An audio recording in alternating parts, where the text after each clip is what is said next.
자, 오늘 교재 한번 보세요. 교재 67쪽 열어보시죠. 성령님의 충만함. 우리가 이제 성령에 대한 말씀을 나눌 때 중생이라는 단어를 만나게 됩니다. 소위 거듭나라. 이 중생이라는 것은 성령과 말씀으로 그리스도에게 접붙임을 당하고 하나님의 생명을 받는 사건이 중생의 사건입니다. 중생은 영생을 얻는 체험입니다. 그래서 우리가 반드시 거듭나고 중생해야만 하나님 나라에 들어갈 수 있고 하나님 백성이 되고 하나님 나라를 볼 수 있습니다. 우리가 중생했다면 구원받은 단계로 들어가고 우리가 중생한 사람은 하나님의 백성이요 자녀가 됩니다. 그래서 우리가 구원받은 확신을 가지고 예수님을 먼저 믿어야 합니다. 구원받은 확신. 내가 구원받았는지 구원을 받지 아니했는지 구원받은 것 같기도 하고 받지 아니한 것 같기도 하고 그런 마음을 가지고 예수님을 믿는다면 얼마나 참 불행하겠어요. 나는 구원받았다 확신을 가져야 됩니다. 그 다음에 우리가 성경을 읽다 보면 성령 세례라는 단어가 나와 있습니다. 성령 세례. 너희가 이 성을 떠나지 말고 아버지께서 내 이름으로 보내실 보혜사를 기다려라. 너희는 몇 날이 못되어 성령으로 세례를 받을 것이다. 그런 말씀을 하셨어요. 또 세례 요한이 예수님 말씀을 전하면서 나는 너희들에게 물로 세례를 주는데 내 뒤에 오시는 그분은 불로 세례를 줄 것이다. 성령으로 세례를 줄 것이다. 그런 말씀하셨어요. 자, 우리가 이 물세례라는 것은 거듭난 사람에게 베푸는 예식입니다. 거듭나지 않는 사람에게 물세례를 아무리 많이 베풀어도 그건 의미가 없고 소용이 없습니다. 그래서 일단 내가 중생한 사람, 거듭난 사람이 된 확증을 물세례를 주는 겁니다. 그럼 성령세례는 또 뭐냐? 자, 우리가 사복음서에 나타난 제자들은 거듭났다고 봅니다. 예수님이 요한복음 13장에 그런 말씀하셨죠. 목욕을 한 자는 다시 목욕할 필요 없고 손발만 씻으면 된다 그랬어요. 그리고 이제 목욕한다는 것은 거듭남을 말하고 중생을 말하고 손발을 씻는 것은 우리가 매일매일 회개하는 걸 말합니다. 그래서 이제 성경학자들이나 목사님들은 가룟 유다를 빼놓고는 나머지 제자들은 거듭났다, 중생했다, 하나님 자녀가 됐다 이렇게 보는 거예요. 그런데 이제 마가의 다락방에 성령이 불같이 바람처럼 임했죠. 사도행전 2장에 나타난 사건입니다. 그때 그들이 성령의 은혜를 받게 되고 방언도 하게 되고 하나님 앞에 나가서 전도도 하게 되고 교회를 이루어가는 사건이 일어납니다. 그때 그 제자들이 마가 다락방에서 경험한 첫 번째 성령의 은혜, 그걸 성령 세례라 이렇게 부르기도 합니다. 좀 구별되죠. 사복음서에 나타난 제자들은 거듭났다. 그러면 거듭남의 은혜를 주는 분이 누구라고요? 성령님. 성령으로 이제 베드로와 제자들이 거듭났고 마가의 다락방에서 120명의 제자들이 열심히 기도하다가 성령의 은혜를 받은 건 성령 세례다 이렇게 말을 합니다. 그러면 성령 세례는 성령 충만하고 또 어떤 관계가 있느냐? 그 다음에 이제 우리가 기억할 것은 성령 충만이죠. 세례는 여러 번 받는 게 아니고 딱 한 번 받아요. 한 번. 물세례도 한 번, 성령 세례라는 것도 한 번. 그러면 성령 세례는 성령 충만함의 첫 번째 현상이라 이렇게 보는 거예요. 한번 해보세요. 성령 충만함의 첫 번째 사건. 그것을 성령 세례라 이렇게 정리하게 돼요. 그런데 이제 성령 충만하면 또 성령 세례하고 좀 다르게 보는 겁니다. 자, 우리 교재를 한번 같이 읽어봐요. 67쪽. 술 취하지 말라. 이는 방탕한 것이니 오직 성령의 충만을 받으라. 에베소 5장 18절. 중요한 말씀입니다. 성경이 믿는 자에게 하는 말씀의 분명한 공고입니다. 모든 그리스도인들은 성령님의 세례에 참여한 자가 침례에 참여한 자가 되었는데 그들 모두가 다 성령님의 충만을 경험하는 것은 아닙니다. 밑에서 셋째 줄, 이 주제를 다루기에 앞서 우리가 꼭 기억해야 할 사실은 만일 어떤 그릇에 무엇인가를 담으려면 먼저 그 그릇을 깨끗이 비워야 한다는 것입니다.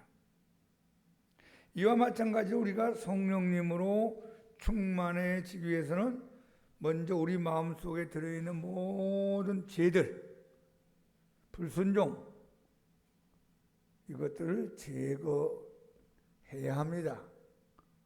하나님과의 교제를 가로막는 모든 방해물들을 제거하지 않는다면 우리는 성령님의 충만을 결코 체험할 수가 없을 것입니다.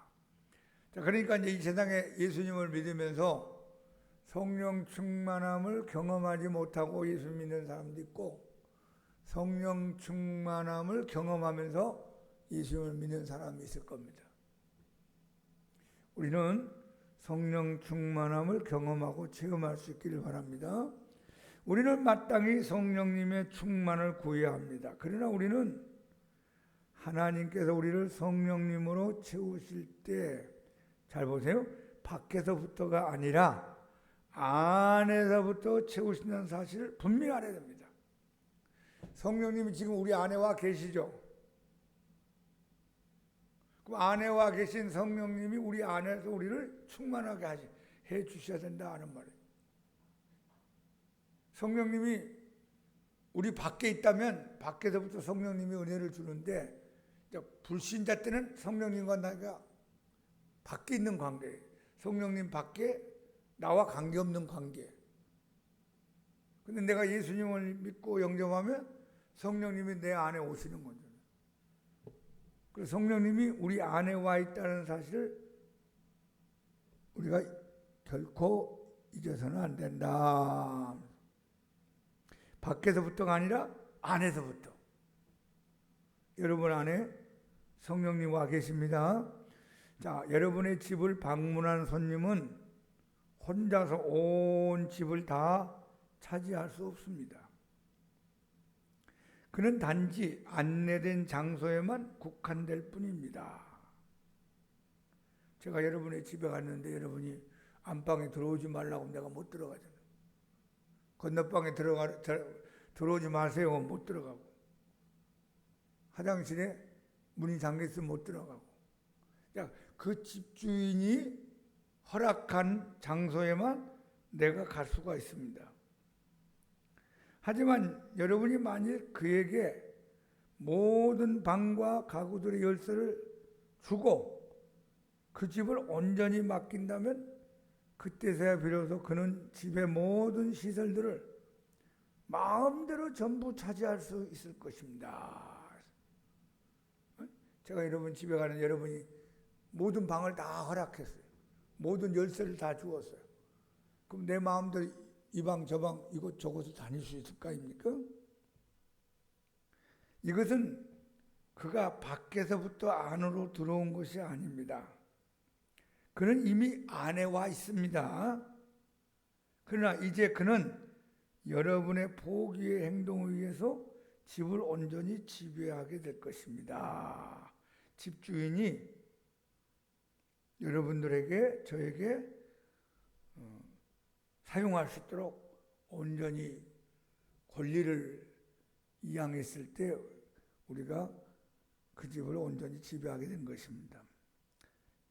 이와 같이 성령님도 마찬가지입니다. 우리는 종종 성령님을 제한하여 우리 생활의 일부 영역에서만 그분이 우리를 다스리도록 기회를 드립니다. 성령님, 저 작은 방에만 가세요. 안방은 안 됩니다. 성령님, 이쪽 거실은 오지 마세요. 우리가 그럴 수 있다는 거예요. 일부만 이렇게 성령님이 활동하도록 허용하고 나머지는 내가 허용을 하지 않을 수가 있습니다.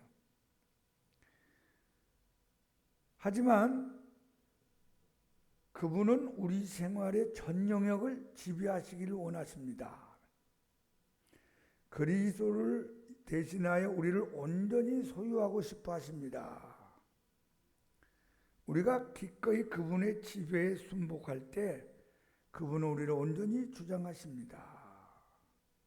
자, 우리가 일반적인 지배에 대한 우리의 권리, 우리의 자세와 우리 영혼에, 우리 마음에, 우리 인생에 들어오신 성령님과의 관계를 비유하면서 이렇게 설명을 해놨습니다. 이제 성령 충만함이 뭘까? 성령님이 지배하는 상태입니다. 성령님이 인도하는 상태. 성령님이 주도적으로 이끌어가는 상태가 성령 충만하다 했습니다. 사도행전을 통하여 우리는 많은 제자들이 반복하여 성령님으로 충만케 되는 모습을 발견할 수 있습니다. 오순절날 성령의 충만함을 받은 사도들, 사도행전 2장에 나와 있죠. 불같이 바람처럼. 얼마 후에 또다시 성령님의 충만을 그들이 받게 됩니다. 사도행전 4장 31절. 일반적으로 이에 따른 결과로서 땅이 진동하는 것과 같은 극적인 일들이 일어나기도 했습니다. 하지만 성령님으로 충만해지는 이 은혜스러운 경험으로부터 발생하는 전형적인 결과는 에베소 5장 18에서 29절, 골로새 3장 16에서 23절에 잘 나타나 있습니다. 자, 오른쪽 가보세요. 우리는 이 말씀을 통해서 성령 충만하면 기쁨이 충만해지는구나. 성령이 충만하면 감사가 넘치는구나. 성령 충만하면 찬양이 넘치게 흘러나오는구나. 성령이 충만하면 하나님 앞에 복종하고 서로 간에 복종하는 마음이 생기는구나. 성령이 충만하면 존경하는 마음이 생기는구나. 상대방을 존경하는 겁니다. 성령이 충만하면 다른 성도들의 사랑이 나타나는구나. 이게 이제 성령 충만한 모습을 성경에서 설명해 놓았어요. 그래서 줄을 쭉 끄면 좋겠죠. 기쁨, 감사의 찬송, 복종, 피차 복종, 서로 존경하는 마음, 다른 성도들에 대한 사랑 등을 볼 수 있습니다. 이게 이제 성령의 사역이고 또 예수님의 어떤 신앙의 모습이고 인격이라고 볼 수 있습니다. 이런 것들이야말로 성령님으로 충만케 된 결과로 생기는 진정한 아름다운 결과입니다. 신약 성경은 이러한 내적인 충만으로부터 흘러나오는 결과들을 대개 크게 세 가지로 성경은 말씀합니다. 기쁨이 있대요. 기쁨. 여러분들에게 기쁨이 있기 바랍니다. 성령 충만은 기쁨 충만이다. 성령 충만은 예수 충만이란 말이에요. 그러니까 예수님에게 기쁨이 있듯이 성령 충만한 우리 성도들에게도 기쁨이 충만하기를 주문하십니다. 그래서 엘리사벳이 기뻐했고 사가랴 누구예요? 세리요한의 아버지 사가랴가 기뻐했고 제자들이 기뻐했다는 경우를 성경에서 찾아보게 됩니다. 하여튼 성령 충만하면 기쁨이 임한다 하는 거죠. 두 번째, 하나님이 받으시기에 합당한 봉사생활을 합니다. 이걸 헌신이라 그래. 봉사와 헌신. 이것은 예수님에게도 찾아볼 수 있고 스데반이 7 집사로 뽑힌 바 되죠. 성령 충만하니까 이제 헌신하고 봉사하고 일꾼이 되는 거죠. 성령이 충만하고 믿음이 충만하고 칭찬을 받고 하나님 앞에 영광 돌리는 모습으로 스데반이 뽑히게 되죠. 바나바가 헌신하게 됩니다. 성령 충만은 헌신으로 연결된다 그랬어요. 그러니까 성령 충만하면 뭔가 좀 하나님을 위해서 하고 싶은 마음이 생기는 거예요. 그것이 찬양이 될 수 있고 전도가 될 수 있고 그것이 중보기도가 될 수 있고 그것이 하나님 앞에 열매 맺는 일로 연결되는 것이 성령 충만이다. 아, 성령 충만하다. 나는 기쁘다. 그러고 가만히 있는 게 아니라 그 다음 단계로 주님의 몸된 지체로서 주님을 위해서 헌신하게 됩니다. 그 다음에 세 번째, 거룩한 담대함이 생긴다. 담대함. 두려움이 없어지고 겁이 없어지고 주님의 성령으로 충만하면서 강하고 담대한 마음으로 승리하며 전진합니다. 사복음서에 보면 베드로하고 제자들이 별로 힘도 없고 잘난 척하고 서로 누가 더 크냐 그런 경쟁도 하고 그랬어요. 베드로는 예수님의 제자였지만 나중에 예수님을 모른다고 3번이나 부인했습니다. 다른 제자들은 다 도망가 버렸고 가룟 유다는 비참하게도 자살도 하고 그런 제자들이 마가의 다락방에서 성령 충만함을 받고 난 다음에 어떻게 됐어요? 담대해졌어요. 감옥에도 들어가고 또 협박을 당하고 매를 맞기도 했는데 베드로가 뭐라 그러나요? 우리가 사람의 말을 듣는 것과 하나님의 말씀을 듣는 것 가운데 어느 것이 더 중요한가? 너희도 생각해봐라. 우리는 보고 들은 말을 말하지 아니할 수 없다 하셔요. 간단히 얘기하면 핍박이 오고 환난이 오고 고난이 오고 역경이 오더라도 우리는 목숨 걸고 우리가 경험했던 것을 입을 열어 말하지 알 수가 없다. 그럼 사복음서에 볼 때는 그런 얘기가 나오지 않았어요. 도망가 버리고 나 예수 몰라. 나 그분하고 상관없어. 발뺌만 했는데 베드로야 제자들이 죽이려면 죽여라. 우리는 예수님을 증거하지 않을 수 없다. 자, 한번 해보세요. 거룩한 담대함.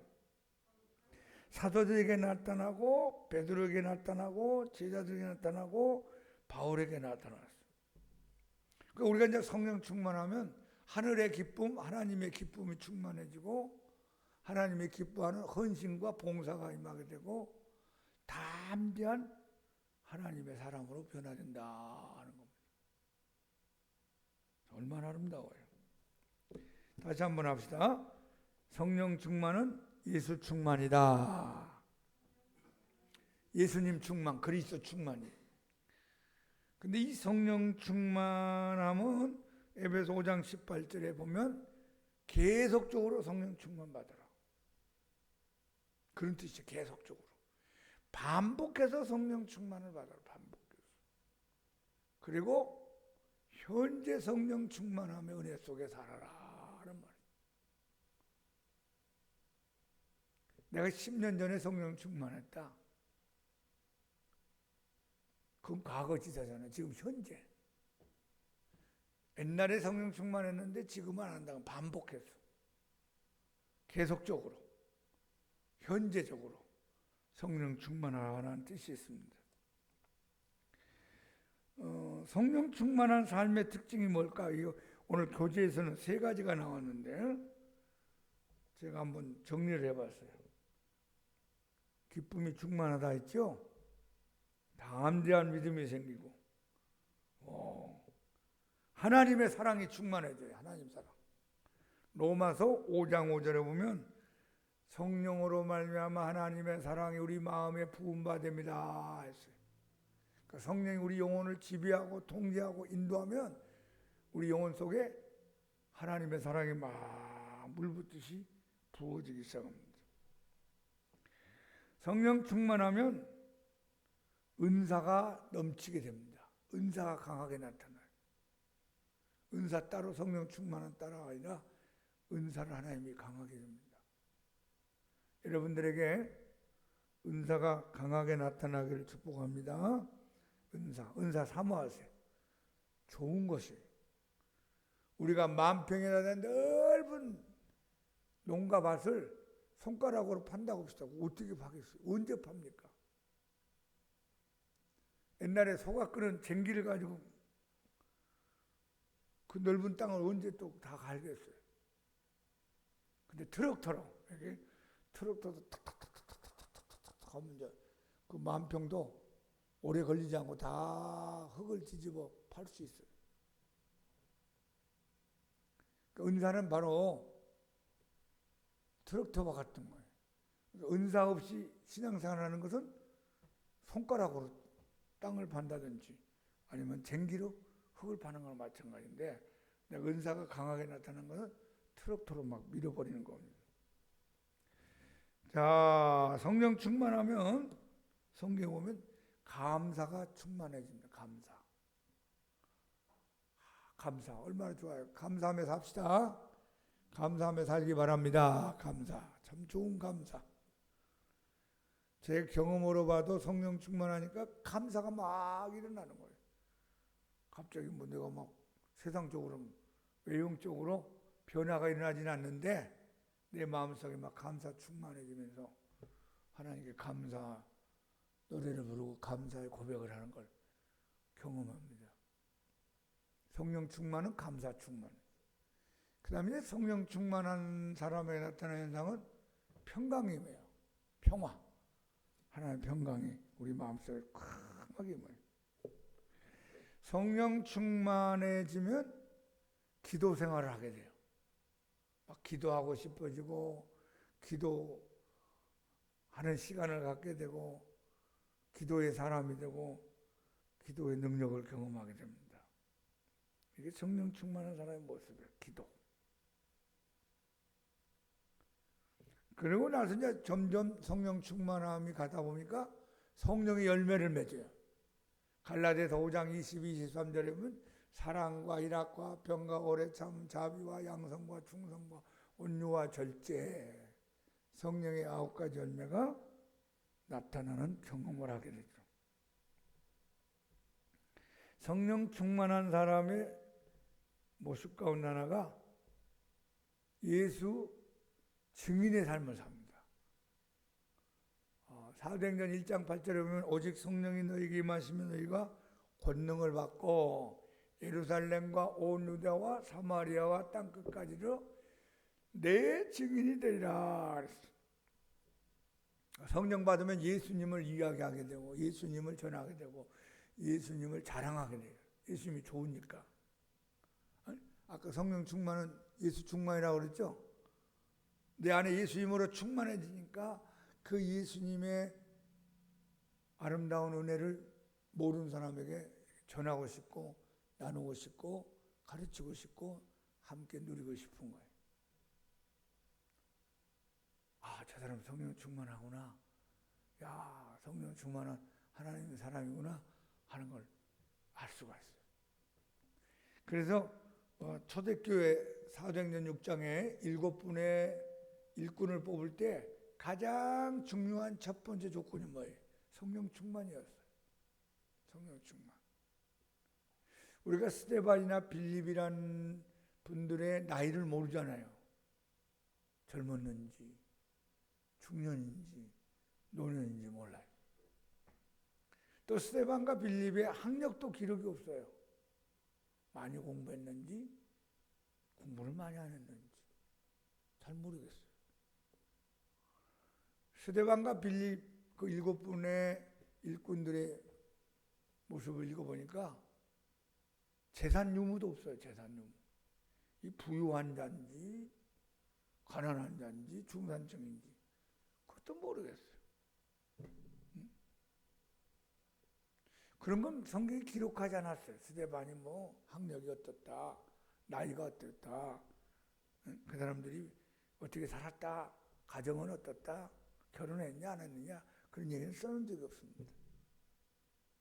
그게 무슨 뜻이냐면 하나님의 일꾼으로 쓰임받는데 가장 중요한 것은 세상적인 조건이 아니고 성령 충만이다 하는 겁니다.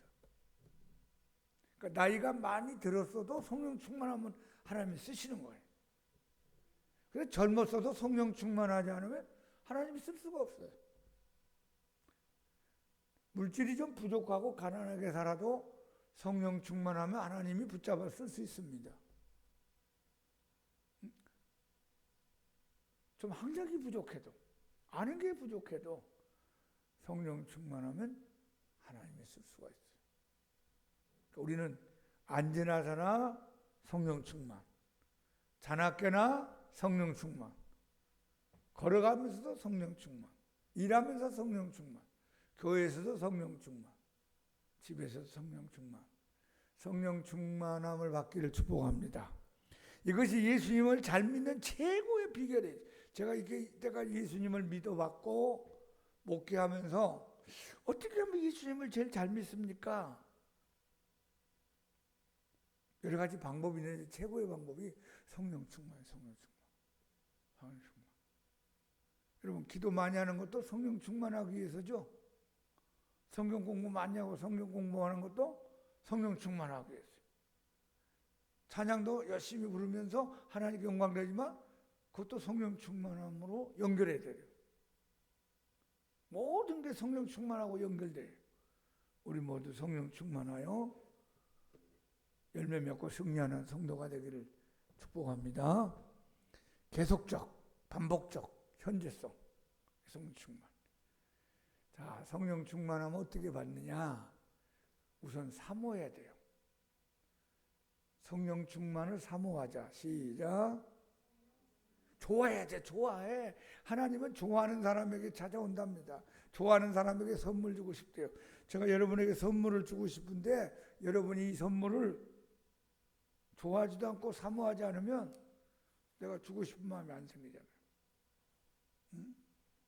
주여 성령 충만함을 사모합니다. 성령 충만함을 원합니다. 성령 충만하기를 기뻐합니다. 성령님 내게 오시옵소서. 자꾸 사모하고 좋아야 돼요. 그 다음에 성령 충만함을 받으려면 마음의 문이 열려야 돼요. 마음의 문이. 여러분 마음이 닫힌 사람이 있어요. 마음이 좁은 사람이 있어요. 마음이 넓어져야 돼요. 마음이 열려야 돼요. 응? 우리가 이제 대문도 열어야 돼 들어갈 거 아니에요. 안방도 열어야지 들어가잖아요. 내 마음을 열어야 돼요. 그러면 열린 그 마음에 성령님이 충만하게 임하기 시작합니다. 우리가 왜 찬송 부르죠? 왜 기도하죠? 마음이 열리기 위해서. 마음이 열리기 위해서. 그 다음에 우리가 성령 충만하려면 마음의 그릇이 어떻게 될까요? 깨끗해야 되겠죠? 성령님은 거룩한 분이니까 더러운 마음에 오기를 싫어해요. 응? 우리가 그릇도 더러우면 여기다 뭐 물건을 담을 수가 없잖아요. 뭐 밥을 먹든지 뭐 물을 먹든지 커피를 먹든지 이 그릇이 깨끗해야 돼요. 그래서 우리 마음의 그릇을 깨끗하게 하기 위한 방법이 회개하는 거죠. 회개. 하나님 싫어하는 거, 하나님 미워하는 거, 잘못했던 거, 죄지었던 거, 그걸 이제 자꾸 씻어야 됩니다. 씻어. 마음의 그릇을 깨끗하게 만드는 겁니다. 그것이 회개예요. 회개하면 예수님의 보혈로 여러분과 나의 마음을 씻어줍니다. 그럼 내 마음이 깨끗해졌죠? 이제 사모하지요? 마음의 문도 열렸죠? 그리고 마음의 그릇도 깨끗해졌어요. 그 다음에 이제 기도하면 돼. 이렇게 기도. 간절히 기도하고 간구하면은 성령님이 왜 여러분들에게 충만하게 은혜를 안 주겠어요? 안에 계신 성령님이 이제 이것저것에 전부 다 임하면서 지배하고 인도하고 통치하고 충만하게 임하기 시작합니다. 그러니까 성령님이 이미 와 계십니다. 밖에 있는 성령님이 우리한테 오라고 하는 게 아니에요. 안에 있는 성령님이 안에서 우리를 통치하고 지배하고 인도하고 주님이 왕권을 행사할 수 있는 상태에 들어가는 것이 성령 충만함. 우리가 이걸 몰랐을 때는 자꾸 성령 충만함도 밖에서 이렇게 끌어당기려 한다고. 밖에서. 그건 불신자 때 얘기고 초신자 때 얘기고, 이미 성령님이 여러분 안에 와 계세요. 자, 성령님이 내 안에 와 계신다. 그러면 성령님이 내 안에서 일할 수 있고 성령님이 내 안에서 지배하고 인도하기 위해서 내가 자리를 내드려야 되는 거예요. 주도권을. 내가 주도권을 가지고 있으면 안 되고 성령님이 주도권을 갖도록 허락을 해야 돼요. 그게 기도예요, 기도. 성령님 내 안에 오시옵소서. 충만히 임하시옵소서. 내 마음의 방에 오시옵소서. 내 마음의 집에 충만히 임하소서. 사모하고 마음을 열고 깨끗하게 회개하고 마음의 그릇을 깨끗하게 한 다음에 간절히 기도하면 성령 충만한 은혜가 여러분 모두에게 임하게 될 줄로 믿습니다. 우리 모두 자나깨나 성령 충만, 언제나 성령 충만하여 하나님께 영광 돌리기를 축복합니다. 자, 우리 찬송가 빈들의 마른 풀같이 183자 우리 찬양하겠습니다. 찬송가 183자. 오늘은 성령 충만한 은혜를 달라고 기도합시다. 기쁨을 안고 가세요. 사랑을 안고 가시고 거룩한 담대함을 안고 가시고